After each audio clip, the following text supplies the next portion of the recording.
Akashvani Adilabad 100.2 FM మనసు నిండా.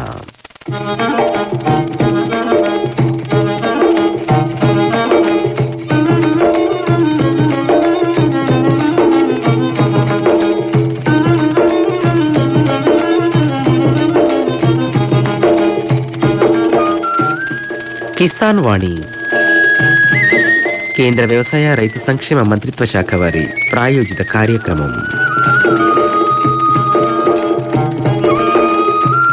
ఇప్పటి కిసాన్ వాణి కార్యక్రమంలో మొక్కజొన్నలో వచ్చే సమస్యలు, యాజమాన్య పద్ధతులు, ఆదిలాబాద్ వ్యవసాయ పరిశోధన స్థానం శాస్త్రవేత్త డాక్టర్ డి మోహన్ దాస్ ప్రసంగం. ఆ తర్వాత రైతు అంతరంగం శీర్షికన అంతర పంటగా అపరాల సాగు అనుభవాలు. ఈ అంశం గురించి గాదిగూడ మండలం బుయిలికస కొలాంగూడ గ్రామానికి చెందిన శ్రీరామ్ కన్నీబాయితో ముచ్చటుంటది.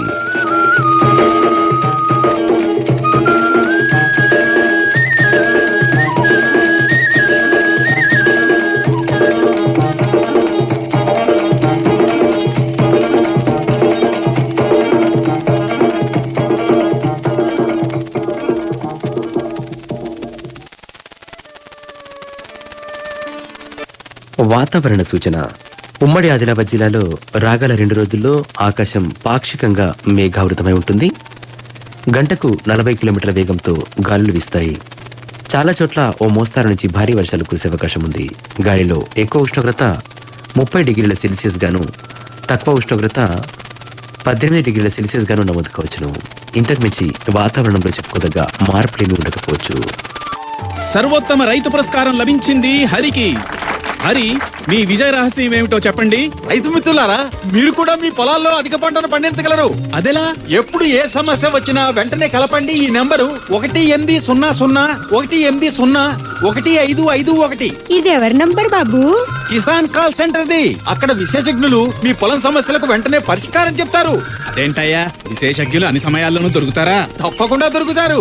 ఏడాదిలో 365 రోజులును, అది కూడా ఉదయం 6 గంటల నుంచి రాత్రి 10 గంటల దాకా. మరైతే ఎక్కువసేపు మాట్లాడితే డబ్బు చాలా అవుతుందిగా. ఖర్చు లేనే లేదు. మొబైల్ పై గానీ ఇతర ఫోన్ తో కానీ కిసాన్ కాల్ సెంటర్ కి ఉచితంగా కాల్ చేయవచ్చు. సలహాకి కూడా ఖర్చు ఉండదు. నిజంగా? 16 అణాల నిజం. రైతు సోదరులారా, పంట సమస్యల గురించి మీ భాషలో వెంటనే సమాధానం కోసం పూర్తి భారతదేశంలో ఏ ఫోన్ నుంచైనా జాతీయ హెల్ప్ లైన్ నంబర్ 1800-118-1551తో ఉచితంగా సంప్రదించండి. రైతు మిత్రుడు కిసాన్ కాల్ సెంటర్. కిసాన్ వాణి కార్యక్రమం 7:45 దాకా కొనసాగుతుంది. మొక్కజొన్న పంటకు చీడపీడలు, వ్యాధులు, పోషకాల లోపం, కలుపు మొక్కలు మరియు నేల ఆరోగ్య సమస్యలు ప్రధానంగా ఎదురవుతుంటాయి. దీనితో పాటు తెగుళ్ల వలన కాండం, వేరు కుళ్ళిపోవడం, ఆకు వ్యాధులు వంటివి వస్తాయి. రైతులు సరైన యాజమాన్య పద్ధతులు పాటించకపోవడం వలన పంట దిగుబడి తగ్గి లాభాలు తగ్గుతాయి. అయితే విత్తనం కుళ్ళిపోవడం, మొలకలు వచ్చే ముడతలు, విత్తనం నాటిన వెంటనే కుళ్ళిపోవడం లేదా మొలకలు ముడతలు పడడం జరుగుతుంటుంది. అలాగే మధ్యలో ఆకులు వ్యాధులకు గురవుతాయి. పంట పెరిగే చివరి దశలో కాండం మరియు కంకులకు కుళ్ళు తెగులు సోకుతుంది. ఆకులు రంగుమారి సన్నగా మచ్చలు ఏర్పడి మొక్కలు గుబురుగా పొట్టిగా పెరుగుతుంటాయి. వీటి వలన దిగుబడులు తగ్గి రైతు నష్టపోయే ప్రమాదం ఎక్కువగా ఉంటుంది. మొక్కజొన్నలో వచ్చే సమస్యలు, యాజమాన్య పద్ధతులు, ఈ అంశం గురించి ఆదిలాబాద్ వ్యవసాయ పరిశోధన స్థానం శాస్త్రవేత్త డాక్టర్ డి మోహన్ దాస్ ప్రసంగం విందాం. మొక్కజొన్న పైరులో ముఖ్యంగా చూసుకున్నట్లయితే మనకు ముఖ్యమైన పోషకాల ఆవశ్యకత ఎక్కువగా ఉంటుంది. అయితే ఇవి సరైన పాలలో అందనట్లయితే పంట సరిగా ఎదగక దాని తర్వాత తెగుళ్ళు, పురుగుల బారిన పడి పంట నష్టం అధికంగా ఉంటుంది. దీంట్లో ముఖ్యంగా ముఖ్య పోషకాలలో చూసుకున్నట్లయితే నత్రజని, భాస్వరం, పొటాష్ అనే 3 ముఖ్యమైన పోషకాలు. అయితే ఈ నత్రజని లోపం అయినప్పుడు ఆకులు పసుపచ్చగా మారడం జరుగుతుంది. మొక్క యొక్క ఎదుగుదల నిలిచిపోతుంది. దీని ద్వారా కంకులు చిన్నగా ఉండి గింజలు సరిగా కట్టకపోవడం జరుగుతుంది. అయితే దీని యాజమాన్య విషయానికి వస్తే మనకు సమతుల్యంగా సూచించిన ప్రకారం నత్రజని అందించాలి.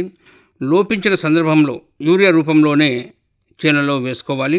ఒక్కోసారి నీటి సదుపాయం లేని పరిస్థితుల్లో యూరియా నీటిలో కలిపి మొక్కలపై పిచికారీ చేసుకోవాలి. ఒకేసారిగా నత్రజని ఎరువులు వేయకూడదు. దఫాలుగా పైరు ఎదుగుదలను బట్టి వేసుకున్నట్లయితే అవి సక్రమంగా పైరుకు అంది మంచి దిగుబడి రావడానికి ఆస్కారం ఉంటుంది. దాని తర్వాత రెండవది భాస్వరం లోపాలు.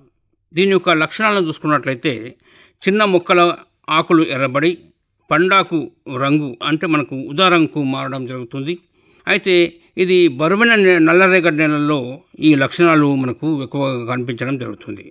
అయితే చౌడు భూముల్లో మొక్కలు గిడసబారి ఆకులు ఎరుపెక్కడం మనకు సహజంగానే కల్పిస్తుంది. కానీ ఈ చిన్న చిన్న కంకులు తయారై ఈ గింజలు సరిగా కట్టకపోవడం మనం గమనించవచ్చు. ఈ గింజలు దూరంగా వదులుగా అంటే లూజుగా ఉంటాయి. దీని యొక్క నివారణకి మనము దుక్కిలోనే ఈ భాస్వరపు ఎరువుల్ని వేసుకోవాలి. దాని తర్వాత ఈ వరి కోసిన భూములను కానీ ఏమాత్రం చౌడు ఉన్న భూముల్లో కానీ ఈ భాస్వరపు ఎరువులు పైపాటుగా మనం ఇవ్వచ్చు. అయితే ఈ DAP 2% ద్రావణాన్ని మొక్కలు ఆకులపై పిచికారీ చేసుకుని ఈ భాస్వర రూపాన్ని మనం నివారించవచ్చు. అయితే విత్తనంతో పాటు ఈ భాస్వరపు ఎరువులు వరుసల్లో 5 నుంచి 8 సెంటీమీటర్ల లోతులో విత్తుకున్నట్లయితే మంచి ఫలితాలు రావడానికి ఆస్కారం ఉంటుంది. అయితే ఈ పొటాష్ లోపం అయితే ఈ ఆకులు ముదురు పసుపు రంగులోకి మారడం జరుగుతుంది. ఈ యొక్క ఆకుల చివర్లు మనం పరిశీలించినట్లయితే ఈ తెగులు సోకినట్లుగా మారడం మనకు కనిపించడం జరుగుతుంది. క్రమంగా ఈ యొక్క మొక్క అడుగాకులు చూసుకున్నట్లయితే మనకు పసుపచ్చగాను, పై ఆకులు చూసుకున్నట్లయితే ఆకుపచ్చగాను మారడం జరుగుతుంది. ఈ కనుపుల మధ్య దూరం అన్నది కుసించుకుపోయి మొక్కలు పొట్టిగా కనబడడం జరుగుతుంది. ఈ యొక్క కంకి చివరి భాగం గింజలు ఏమాత్రం పట్టవు. అయితే ఒకవేళ గింజలు కట్టినా అవి బరువు లేక తేలిగ్గా చిన్న గింజలుగా మనకు కనబడుతుంటాయి. ఈ కంకులు తేలికపడి తూకం కూడా సరిగా రాదు. దీని యొక్క నివారణకి మనకు సూచించినట్లుగా ఈ పొటాష్ ఎరువుల్ని మనం వేసుకోవాలి. ఈ గింజలు తయారుకు ముందుగానే మొక్కలు పొటాష్ని వినియోగించుకుంటాయి కాబట్టి ఆ తర్వాత పొటాష్ వేసిన ప్రయోజనం ఉండదు. దీని తర్వాత మనకు ముఖ్యంగా సూక్ష్మ పోషక లోపాలు మనకు అధికంగా వస్తూ ఉంటాయి. అయితే జింకు లోపం దాని లక్షణాలు చూసుకున్నట్లయితే అడుగు ఆకుల్లో ఈ లక్షణాలు ప్రారంభమై ఈ మొవ్వాకులకు వ్యాప్తి చెందడం జరుగుతుంది. అయితే ఈ ఆకులపై నిలువుగా చారలు కూడా ఏర్పడడం మనం గమనించవచ్చు. ఈ మొవ్వాకులు తెల్లబడిపోతాయి. ఈ మొక్కల యొక్క ఎదుగుదల అన్నది తగ్గుతుంది. దీని యొక్క ఉధృతి ఎక్కువైనప్పుడు ఈ సుంకు అంటే ఈ సిల్క్ ఈ పీచు రావడం ఆలస్యమవుతుంది. ఒక్కోసారి ఈ పీచు ఈ బుట్ట నుంచి బయటకు రాక లోపలే స్ప్రింగ్లా చుట్టుకుపోవడం మనం గమనించవచ్చు. అయితే దీని యొక్క నివారణకి ఎకరాకి 10 కిలోల జింక్ సల్ఫేట్ వేసుకోవాలి. జింక్ ఏతర ఎరువుల్లోనూ మనము కలపొద్దు, దాన్ని సెపరేట్గానే వేసుకోవడం బాగుంటుంది. అయితే జింక్ సల్ఫేట్ తర్వాత దీంతోపాటు 2.5% పొడి సున్నం కలిపి ఆకులపై పిచికారీ చేసుకున్నట్లయితే మనము ఈ జింక్ లోప నివారణని మనం సరిచేయవచ్చు. దీని తర్వాత ఈ మెగ్నీషియం లోపాలు, దీని యొక్క లక్షణాలను చూసుకున్నట్లయితే మనకు పచ్చని కానీ తెలుపు కానీ చారలు ఆకులపై ఈనెల ద్వారా కనబడటం ఈ మెగ్నీషియం లోపానికి మొదటి లక్షణం. అయితే ఈ లోపం అధికమైనప్పుడు ఆకుల యొక్క చివర్లు మాడిపోవడం జరుగుతుంది. ఇది ముదురాకు ఎర్రని పర్పుల్ ఊదా రంగులోకి మారిపోతాయి. ఈ మొక్కల ఎదుగుదల తగ్గి దిగుబడి అన్నది దెబ్బతినడం జరుగుతుంది. దీని యొక్క నివారణకి మనం మల్టీప్లెక్స్ పిచికారి చేసి దీన్ని మనం నివారించుకోవచ్చు. దీని తర్వాత సల్ఫర్ లోప లక్షణాలు చూసుకున్నట్లయితే చిన్న మొక్కలు ఆకులు ముదురు ఆకుపచ్చగా కనబడడం జరుగుతుంది. ఈ మొక్కలు గిడసబారిపోతాయి, పంట ఆలస్యం అవుతుంది.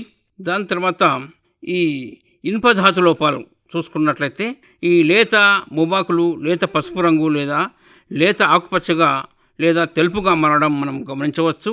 ఈ లోపం ద్వారా ఎదుగుదల అన్నది తగ్గడం జరుగుతుంది. అయితే వీటి నివారణకి మనము ఈ సూక్ష్మ ధాతు లోప నివారణకి సుమారుగా అన్నిటికీ మనకు మల్టీప్లెక్స్ అనే సూక్ష్మలోప మందు దొరుకుతుంది. కాబట్టి దీన్ని పిచికారి చేసి మనకు ఈ లోపాలన్నింటినీ మనము సవరించుకోవచ్చు. దీని తర్వాత మనకు కెమికల్ స్కార్చింగ్ అనే మందు ఉంటుంది. మందు సాంద్రత ఎక్కువైనప్పుడు మనకు ఇది జరగవచ్చు. ఈ క్రిమి సంహారక మందులు డోసు ఎక్కువైనప్పుడు ఈ రసాయనిక ఎరువులు ఆకులపై పడినప్పుడు ఆకుల చివర్లు మొత్తం ఆకులు మాడిపోవడం మనం గమనించవచ్చు. దీని నివారణకి మనకు ఈ మందుల డోసులు ఎక్కువగా కాకుండా చూసుకోవాలి. ఈ రకరకాల మందులు కలిపి కొట్టడం వల్ల ఆకులు అన్నది మారిపోవడం జరుగుతుంది. ఈ లక్షణాలను కనబడిన వెంటనే ఈ ఆకులపై నీటిని పిచికారి చేసుకున్నట్లయితే మనకు మంచి ఫలితం ఉంటుంది. ఈ చేనుకు నీరు పెట్టాలి. తర్వాత కొన్ని రకాల మందులు కలవనివి కొట్టకూడదు, విడివిగా పిచికారి అన్నది చేసుకోవాలి. అధిక ఎండకు ఆకులు మాడిపోవడం జరుగుతుంది. ఇది మనం గమనించినప్పుడు మొక్కజొన్న పైరు 5 నుంచి 45 డిగ్రీల సెంటీగ్రేడ్ వరకు ఉష్ణోగ్రతల్ని తట్టుకోవడం జరుగుతుంది. అయినప్పటికీ అతి తక్కువ మరి ఎక్కువ ఉష్ణోగ్రతల్లో పైరు దెబ్బతినడం జరుగుతుంది. ఈ లక్షణాలు మొక్కల కింద ఆకుల నుంచి పైకి ఎదుగుతాయి. ఈ ఆకులు పచ్చబడడం, తర్వాత రంగు మారి చివర్లు మాడటం జరుగుతుంది. ఈ సుంకు ఎండిపోయి ఈ పుప్పొడి రాక ఈ గింజలు కట్టకపోవడం జరుగుతుంది. ఈ పై ఆకులు మాడిపోవడం మనం గమనించవచ్చు. దీని యాజమాన్యం చూసుకున్నట్లయితే విత్తుకునే సమయాన్ని సరిచేసుకోవాలి. ఈ స్వల్పకాలిక రకాలు వేసుకొని కొంతవరకు ఈ రకం ఇబ్బంది నుంచి మనం బయటపడవచ్చు. అయితే ఇదే కాకుండా మనకు పొగమంచు దెబ్బ అన్నది మనకు అప్పుడప్పుడు కనబడడం జరుగుతుంది. ఇది అతి తక్కువ ఉష్ణోగ్రత అంటే 5 డిగ్రీల సెంటీగ్రేడ్ కంటే తక్కువలో ఈ పైరు దెబ్బతినడం జరుగుతుంది. దీనిలో ఆకులు పర్పుల్ ఉదా రంగులో కనిపిస్తాయి. అయితే దీన్ని మనము భాస్వర లోప లక్షణాల మాదిరి భాస్వర లోపం కాకపోయినా ఈ ఆకుల యొక్క చివర్లు మాడిపోయినట్లు కనబడతాయి. ఈ ఆకు అడుగు మామూలుగానే ఉంటాయి. అతి తక్కువ ఉష్ణోగ్రత మంచు ఎక్కువగా ఉన్నప్పుడు పీచు అన్నది సిల్క్ అన్నది మనకు బయట కనబడదు. ఈ పీచు వచ్చిన పుప్పొడి తిత్తులు పగలకపోవడం, ఈ పుప్పొడి రేణువులు బయటపడవు. అందువల్ల బుట్టలో గింజ కట్టకపోవడం మనము గమనించవచ్చు. దీని యొక్క నివారణకి మనం సరైన సమయంలోనే మనం విత్తుకోవాలి. ఇది ముఖ్యంగా బీహార్లో అక్టోబర్ 15 ముందు మనం విత్తుకోవడం నిషిద్ధం చేయబడింది. అయితే దీని తర్వాత నీటి ఎద్దడి, ఈ డ్రౌట్ వచ్చినప్పుడు నీటి యొక్క ఎద్దడి కారణంగా మొక్కలు వాడిపోవడం జరుగుతుంది. ఈ మొక్కజొన్న నీటి ఎద్దడిని తట్టుకోలేదు కాబట్టి ఆకులు చుట్టుకుపోయి ముడుచుకుపోవడం జరుగుతుంది. ఈ పూత సమయంలో నీటి ఎద్దడి ఉంటే ఈ టాసిల్స్, ఇది సుంకు ముందుగా బయటకి వస్తుంది. ఈ పీచు రావడం ఆలస్యమవుతుంది. అటువంటి స్థితికి పైరు రాకుండా మనం జాగ్రత్తలు తీసుకోవాలి. దీని నివారణకి మనము సునాయాసంగా మనం నీరు పెట్టుకోవాలి. సమయానుకూలంగా మనం నీరు పెట్టుకోవడం అతి ముఖ్యమైన విషయం. ఈ పూత సమయంలో నీరు తప్పనిసరిగా మనము ఇవ్వాల్సి ఉంటుంది. తర్వాత ఈ లేత మొక్కలు ఆకులు మనకు తెల్లబడడం, దీనివల్ల మనము విత్తన శుద్ధి చేసే మందు మోతాదు ఎక్కువ. తర్వాత పాతబడిన విత్తనాలు అయితే మొలకెత్తిన పిదప దాని తర్వాత శక్తి చాలక తెల్లబడి ఎదుగుదల లేకుండా పోతాయి. ఈ ఎక్కువ చలిగా ఉండి భూమిలో టెంపరేచర్ ఉష్ణోగ్రత అతి తక్కువగా ఉన్నప్పుడు ఈ మొలకల్లో నుండి బయటపడి తెల్లబడడం జరుగుతుంది. దీని యొక్క నివారణకి మనకు ఈ సూచించిన మోతాదు ప్రకారమే మనం విత్తన శుద్ధి కొరకు వాడే మందులు వాడాలి. ఈ విత్తన శుద్ధికి పొడి రూపంలో ఈ పౌడర్గా మందు మనం వాడకూడదు. విత్తన శుద్ధి మందును పేస్ట్ రూపంలో చేసి శుద్ధి అయిన పిదప మనము నీటిన ఆరబెట్టుకోవాలి. ఈ విత్తనంకి మందు పూర్తిగా అంటేలా సమంగా విత్తన శుద్ధి చేసుకోవాలి. మొక్కజొన్నలో వచ్చే సమస్యలు, యాజమాన్య పద్ధతులు ఈ అంశం గురించి ఆదిలాబాద్ వ్యవసాయ పరిశోధన స్థానం శాస్త్రవేత్త డాక్టర్ డి మోహన్ దాస్ ప్రసంగం విన్నారు. अरे अरे अरे क्या कर रहा है? इधर इधर इधर हम बोल रहे हैं तेरे बीजू का। उतला बोल रहा है? हाँ, पक्षियों से तो हम खेत को बचा लेते हैं, पर इन घातक रसायनों से कैसे बचाएं? मतलब? देख बेटा, तू जो ये अंधाधुंध रसायन मिलाता है ना, मिट्टी की सेहत बिगड़ने लगी है। और जब माटी ही कमजोर पड़ जाएगी तो उपज कैसे सेहतमंद होगी? अरे पहले ऐसा नहीं था।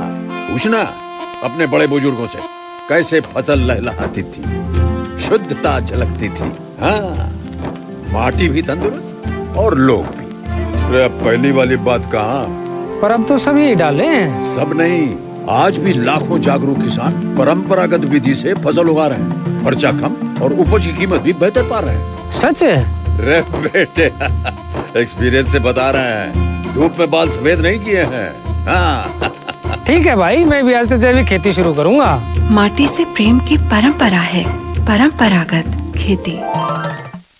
7:45 దాకా కిసాన్ వాణి కార్యక్రమం కొనసాగుతుంది. రైతు అంతరంగం శీర్షికన వారంలో 3 రోజులు సోమవారం ఇంకా గురువారం శనివారాలలో కిసాన్ వాణి ఇల్లు వ్యవసాయం కార్యక్రమాలలో ఉమ్మడి ఆదిలాబాద్ జిల్లాలో రైతులు వ్యవసాయం చేస్తున్నటువంటి తీరును వినిపించడం జరుగుతుంది. ఆసిఫాబాద్ జిల్లాలో ఇంకా చెప్పాలంటే గిరిజన ప్రాంతాలలో గుడాలలో చాలామంది రైతులు పురాతన పద్ధతుల్నే పాటిస్తూ వ్యవసాయం చేస్తుంటుంటారు. అంతర పంటగా ఎక్కువ మొత్తంలో పంటలే సాగు చేస్తుంటుంటారు. పత్తిలో కానీ, జొన్నలో కానీ, మొక్కజొన్నలో కానీ ముఖ్యంగా అపరాలను ఎక్కువగా సాగు చేస్తుంటారు. అదే కంది, పెసరి, మినుము, బొబ్బరి ఈ పంటల్ని ఎక్కువ మొత్తంలో సాగు చేస్తారు. ఇవి కూడా పత్తిలో అయితే కంది ఒక వరుస కంది, ఇంకో వరుస పెసర, ఒక వరుస మినుము, మరొక వరుస బొబ్బరి, ఇట్లా పత్తిలో అంతర పంటలుగా సాగు చేస్తుంటుంటారు. ఇవి వర్షాకాలం చివరిలో ఈ పంటలు చేతికొస్తుంటుంటాయి. కూలీలను పెట్టి వాటిని తెంపించి కూలీలకు సగం, ఇంటి యజమానికి సగంగా వాళ్ళు కూలీ నిర్ణయించి ఇవ్వడం జరుగుతుంటుంది. ఇప్పటి రైతు అంతరంగం శీర్షికన అంతర పంటగా అపరాల సాగు అనుభవాల గురించి గాదిగూడ మండలం బొయిలికస కొలంగూడ గ్రామానికి చెందిన సిడాం కన్నీబాయితో దినేష్ పెట్టిన ముచ్చటిందాం. సిడాం కన్నీబాయ్ అక్క, నీకు నమస్తే అక్క. నమస్తే. ఏం చేస్తుండ్రు ఇలా? ఏం చేస్తాం, బొబ్బర్లు తెంపుతాం. ఇక బొబ్బరి పచ్చిదా ఎండిందా? పచ్చిది కాదు, ఎండిదే. పందులు తిన్నాయి మొత్తం. ఎప్పుడు మొన్ననా? ఇవాళనే తిన్నాయి, నిన్న ఇంకా తిన్నాయి, మొన్న ఇంకా తిన్నాయి, రోజంతా తింటాయి. రోజు వర్షమే. ఏం చేస్తావు ఇక? మరి కావాలి రాలేదా పందుల కోసం? కావాలి ఏమీ లేదు. గుడిసెలు ఉంటే కావాలి ఉండొచ్చు. గుడిసెలే మరి? గుడిసెలు వేయాలి. ఈ ముదిరిన కాయ తెంపరా గది? ఇది మొత్తం ఖరాబ్ అయింది అన్నలో. ఈ మినపకాయ తెంపరా? అవి కూడా తెంపుతాం కానీ అవి ఇక మొత్తం తెంపి కుప్ప వేయబడుతుంది. బొబ్బరి సార్ పత్తిలో పెట్టిరు మరి? ఇట్లా అల్లగా పెడితేనే కాయిస్తుంది అని అట్లా పెట్టినాం. ఇటు లేవు ఇక. అలా పెడితే కాస్తాను పెట్టిండ్రు. మరి పందుల పాలు చేసిండ్రు. ఆహా, కావాలి రాలే మరి పందుల కోసం? కావాలి రాలే. పత్తిని సుగా దొక్కేసేట్టున్నాయి కదా పందులు. పత్తికి కూడా తింటాయి, ఇది పూర బొబ్బర్లు తింటాయి, అంత చేనులో ఏముంటాయి అంత మొత్తం తింటాయి. ఇది ఎన్నోసారి బొబ్బరికాయ తెంపుడు? 3వసారి. ఇది పరిగెని తెంపుతున్నారు ఇప్పుడు? పరిగినే. ఇంకోసారి తెంపుతారా పీకేస్తారా? పీకేస్తాం. 3 సార్లు వేసిండ్రా ఒక కోనరకు? ఇంకా మినుము కూడా వేసినట్టున్నారు కదా? మినుములు కూడా ఉన్నాయి. మినుములు ఇంకా పెసళ్ళు, పెసళ్ళు, ఇంకా బొబ్బర్లు. బొబ్బర్లు ఇప్పుడు ఇవి ఎండ పెడతావా తెంపుకొని పోయి? ఎండ వచ్చినాక ఎండ వస్తే ఎండ పెట్టుడా? ఎండ రాకపోతే బూజు పట్టాయా? లేవిగా అయిపోయినాయి. కైకిలు ఉన్నారు ఇంకా? వాళ్ళ కైకిలు మందినే. వాళ్ళకి ఏమి ఇచ్చాడు కైకిలి? ఇవే బొబ్బర్లే. అంటే సగం సగమా లేకపోతే? సగమే. సగం సగం. ఎన్నైనా తెంపని ఇక? అంటే దీన్ని సగం నాకు సగం. ఇక ఏం చేస్తారు మీరు? ఎండబెట్టి పప్పు చేస్తారా? మళ్ళీ పప్పు చేస్తాం, గారెలు చేస్తాం. దీపావళికి ఇస్తారా గారెలు? దీపావళికి, దసరాకి. ఇవి మినుములు అయితే దసరాకి చేస్తాం. మినుము తెంపిరా? మినుము ఎన్ని రోజులు అయితే తెంపి? అవి 2 రోజులు అయినాం ఇక తెంపి. ఎన్ని వెళ్ళినాయి మరి మినుములు? ఏకం కాలే అయితే ఇక 2-3 తవాలు అయితే. అంటే పప్పు మీరు ఇంటికానే పండించుకుంటారు మీ చేనులోనే? ఇక మా చేనులోనే. తొగరి, పెసరి, మినుము, బొబ్బరి బొబ్బరి పప్పులు మీ దగ్గరనే దొరుకుతాయి? మా దగ్గరనే. ఇక అమ్ముడు లేదు? ఇక అమ్ముడు లేదు. మాకు అమ్ముతే పప్పు ఏడ దొరుకుతుంది. మినుము ఎన్నిసార్లు తెంపారు? మినుములు ఒకసారి తెంపినాం. ఇంకా ఉన్నాయి కదా పరిగే లేదా? ఇది పరిగి ఉన్నది ఒకటి కొంచెం. ఎందరు తెంపుతున్నారు ఇలా మొత్తం? 5గురు. ఎంత అనగా సగం సగం వాళ్ళకి సగం మీకు సగం. ఈ పెసరి ఎన్ని రోజులు అయితే తెంపి? ఇది పోలకు ముందే తెంపినాం ఇక. అది వెళ్ళేం ఖరాబ్ అవుతుంది పెసర్లు అయితే. ఆనలు పడు కదా. ఇది కూడా మొత్తం ఖరాబ్ అయింది కానీ ఇది ఏందో మంచిగా ఉంటుంది తినుడు. తెలియదు లేకుంటే లేదు. ఇక అయిపోయింది, కోనర్ అయిపోయిందా? అయిపోయింది. సాలు కోదాం. ఎన్ని రోజులు తెంపుతారు ఇట్లా? అవుతుంది. ఇలా అయిపోతుందా? అయిపోతుంది. ఇవాళ ఒకటే రోజా నిన్న మొన్న తెంపిరా? నిన్న మొన్న లేదు, ఇవాళనే వచ్చినాం. చెరు సగం కుప్పలు వేసేస్తారు ఇక ఇంటికి పోయి చేనులోనే వేసేస్తారా? చేనులోనే కొంచెం ఇక ఎండబెట్టుడు కొట్టి ఇంటి తీసుకుపో. కొడతారా మళ్ళీ? కట్టెతో కట్టెతోనే కొడతారా? కట్టెతోనే కొడతాం. కొట్టేసి ఎగ వస్తారా మళ్ళీ? చెరుగుతారా? చెరుగుతాం ఇక. వీటికి ఏమైనా మందులు పోసుడు మందులు కొట్టుడు వేసిండ్రా బొబ్బరికి? ఇది మందు కొడితేనే కాస్తుంది, లేకుంటే కాయది. మందు కొట్టబడుతుందా? పత్తి మందులే. అంత తొగరికి చుట్టుకున్నది కదా ఇది? మళ్ళా కోసుడు ఇక, లేకుంటే తొగరికాయ కాస్తలేదు. ఇది మళ్ళీ తొగరి కాయ ఇది కదా. ఇది పీకే పడుతుంది ఏంటనే ఇక? పెసలు ఎన్ని వెళ్ళినాయి మరి ఇప్పటిదాకా మీకు? పెసలు లేకం కాలే, పెసలు కూడా ఒక తవ అవుతుంది ఇక. ఒక తవ అంతే ఇక. మినుములు ఎన్ని తవ్వాలని? మినుములు 2 తవ్వలు. మళ్ళీ ఆనబడి తీర్చిపెట్టి చెల్లిపోయాడు ఇక. ఇక ఇట్లా చచ్చిపోతుంది దీనికి తెంపుడు. దీనికి పప్పు ఎట్లా చేస్తారు మీరు? పప్పునా విసురుతాం. విసురుతారా చెక్కిలా పోసేస్తారా? చక్కిలో పోయాం మేము. విసురుడేనా? విసురుడేనే. విసురురా ఉన్నదా మరి? విసురంగా ఏమైనా పాటలు పాడతారు వచ్చి? ఇంకా ఎవరైనా పాడతారు వాళ్ళు, మేము అందరికి వస్తాయి పాటలు రావు. మిషన్లు ఎంతమంది పని చేస్తారు అక్క? 5 చేస్తాం. ఒళ్ళు ఉన్నారు 5. చెల్లె అది మాది కోడేలు, మా నాయననే గింత. మరి ఇప్పుడు నువ్వు బొబ్బరి అది తెంపుతున్నావు, మినపకాయ పెసరకాయ కూడా కానొస్తుంది కదా అక్క, అవి తెంపవా? ఇవి తెంప మీకు ఒక జాగాలో అంటే మంచిగా కాదు. ఇవి తెంపుకొని పోయినా కానీ ఆ ఎండ కొట్టకపోతే లాభం లేదు.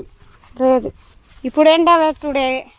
కొంచెం కొంచెం గాలి తలిగితే గాలి తగిలితే మంచిగా ఉంటుంది. మంచిగా ఉంటుంది. పత్తి సో మంచిగా కాసింది కదా? ఏడ కాసి కాదు 50 కాయ ఉన్నదమ్మా పత్తి చెట్టుకు. ఏ లేదన్నయ్య ఈడే 50 లేదు. మురిగి కూడా పోతుంది ఇట్లా ఆన ఉంటే. అది ఉంటుందా? ఇట్లా ప్రతి సంవత్సరం బొబ్బరికాయ పెసరికాయ మినపకాయ పెడతారా మీరు? సోయా పెట్టారా మధ్యలో? సోయా పెట్టాం, మాకు సోయాలు రావు. ఇంకా బుడిమి చెట్లు దోస చెట్లు పెట్టలే? బుడమ చెట్లు లేవు, దోస చెట్లు లేవు. ఇక ఇంకొకసారి తెంపుతారు? అయిపోయింది అయితే తెంపుడు? అయిపోయింది. ఇప్పుడు పచ్చికాయ ఉన్నది కదా ఇంకా? అది పచ్చికాయ ఉంటే కూడా పందులు తినిపోతాయి. మరి పందులు కావాలి కదా, రాడా మీ ఆయన? ఏమైనా ఉంటే వస్తాం. ఇక ఏమి లేదు, గుడిసె లేదు, ఏమి లేదు. చేసుకురా గుడిసె? గుడిసె వేయం. రోజు వస్తారా చేనులకు? ఇట్లనే ఇక రోజు అచ్చుడు పని చేసుడు రోజంతా అనస్తే రామి. ఇంత గడ్డి ఉన్నది, గడ్డి కలవరా? ఇక అయిపోయిందా? కలుచుడే మరి, అది ఎప్పుడో గడ్డి మందు కొడతారా? గడ్డి మందు కొట్టుడే. ఇప్పుడు అయిపోయింది, ఇక ఏం చేస్తావు? ఇక ఇప్పుడు పలుకుతుంది. ఇప్పుడు ఇన్ని రోజులు తొగరి చెట్టు దగ్గర ఈ బొబ్బరి పెసరి మినుము ఉన్నది, ఇప్పుడు ఏముండదు ఇక్కడికి వీకేస్తే ఇక తీసేసి మందు వస్తారా తొగరికి? పోయాం. పెరుగుతుంది మా తాట తొగరి మందులు లేవేమి లేవు. ఇప్పుడు గింతేనే మందు వీధికి కొడతారు కానీ ఇప్పుడు కిందికి అంత లేదు కదా. కిందికి పోయారు ఇక? పోయాం. ఇక మరి రోడ్డుకున్నది వాళ్ళని తెంపకపోరా ఈ కాయ? తెంపుతారు, చెంబడోళ్ళు తెంపుతారు కదా? అదే అంటదియా. ఓదో లోటవాయి చేను లోటవాయి పోతాం. వేరే చేనులకు పోతారా? వేరే చేనులకు ఇప్పుడు లేదట, వాళ్ళు తెంపిండ్లట. ఆ చేనులో ఏమున్నాయి? ఆ చేనులో ఆ చేనులకు కూడా ఏమి లేదు కానీ ఇట్లానే ఒకటి బొబ్బర్లు ఉంటే తెంపుతాం. ఇక నీరుడు మంచిగా కాసింది, ఇవి మంచిగా కాసింది బొబ్బరి? ఎప్పుడు ఇంతే. ఎప్పుడు ఇట్లా ఉంటుంది? కొంచెం ఎప్పుడు ఏ కమ్మెళ్తలే. ఎక్కగాయ ఇది? ఎక్కకాయ అది ఒక రెండు కోనర్లో పెట్టేయచ్చు కదా అట్లా? అట్లా కాదు, ఇట్లా 2 సార్లు వేస్తేనే అవుతుందా? సంతోషంగా ఉన్నావా అక్క? సంతోషమే ఉంటాం. రోజు చేనులకు వస్తా, ఆరోగ్యంగా ఉన్నావు కదా? చేనులకే పోతాం. ఎన్ని చేనులు వేసిండ్రు ఇట్లా ఇవి? ఏకం లేదటు, వేరే చేనులకు ఒకటి. సరే అక్క, మరి ఉంటా. మరి రైతు అంతరంగం శీర్షికన అంతర పంటగా అపారాల సాగు అనుభవాలు ఈ అంశం గురించి గాదిగూడ మండలం బొయిలికసా కొలంగూడ గ్రామానికి చెందిన సిడాం కన్నిబాయ్తో దినేష్ పెట్టిన ముచ్చటిన్నరు.